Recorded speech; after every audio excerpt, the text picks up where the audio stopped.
Imagine someone hurting you, then using your own words to convince you it never happened, not denying it, not apologizing, but replaying you back to yourself. That's not conflict. That's gaslighting on a whole new level. Gaslighting isn't new, but the methods, they've evolved. Today, people don't just deny reality.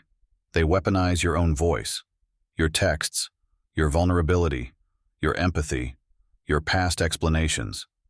And somehow, you're the one who ends up confused. Today, we're breaking down how gaslighters use your own words against you, why it's so effective, and how to stop it from breaking your sense of self. What this type of gaslighting looks like. This sounds like, you literally said you were fine. You admitted this was your trigger. You told me you overthink. You said you're sensitive, remember? They're not denying facts. They're reframing context. And that's more dangerous. Why this hits harder than normal gaslighting? Classic gaslighting says, that never happened.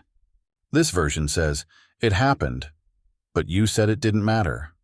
Now your brain doesn't know where to stand, because technically, they're using your words. But emotionally, they're erasing your truth. The psychology behind it. Here's why this works so well. The human brain is wired to trust consistency. So when someone mirrors your own language back to you, your brain lowers its defenses. You think, maybe they're right. I did say that. But what's missing? Tone, timing, context, emotional reality. Gaslighters don't argue facts. They strip meaning. You know that moment when you start rereading old texts, listening to voice notes, trying to figure out where you messed up. When you think, maybe I didn't explain myself clearly. That's not clarity seeking. That's self-doubt being trained. How your empathy gets used against you. This tactic works best on empaths, self-aware people, people in therapy, people who take accountability. Why? Because you've already said things like, I know I can be emotional. I know I have triggers. I know I overthink sometimes. Gaslighters don't hear that as growth. They hear permission. The brain effect, self-trust erosion. Over time, this does something dangerous. You stop trusting your reactions, your emotions, your memory, your intuition. You start pre-editing yourself. You explain less. You doubt more. You go quiet. That's not maturity. That's learned self-silencing. This is not healthy communication. Let's be clear.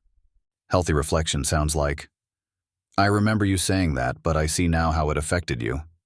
Gaslighting sounds like, you said it was fine, so I'm not responsible.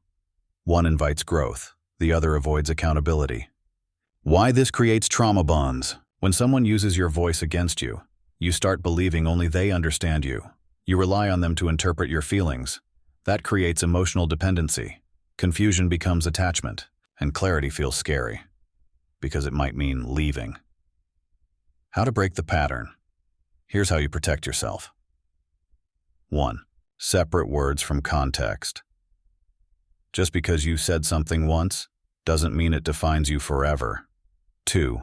Trust emotional feedback. If something hurt, it matters. 3. Watch patterns, not explanations. Consistency reveals truth. 4. Stop over-justifying you don't need permission to feel. The breakthrough realization. Here it is. Self-awareness is not a weakness, and it does not make you responsible for someone else's harm. Growth language should never be used as a weapon. Once if someone keeps quoting you, but never hearing you, that's not understanding, that's manipulation.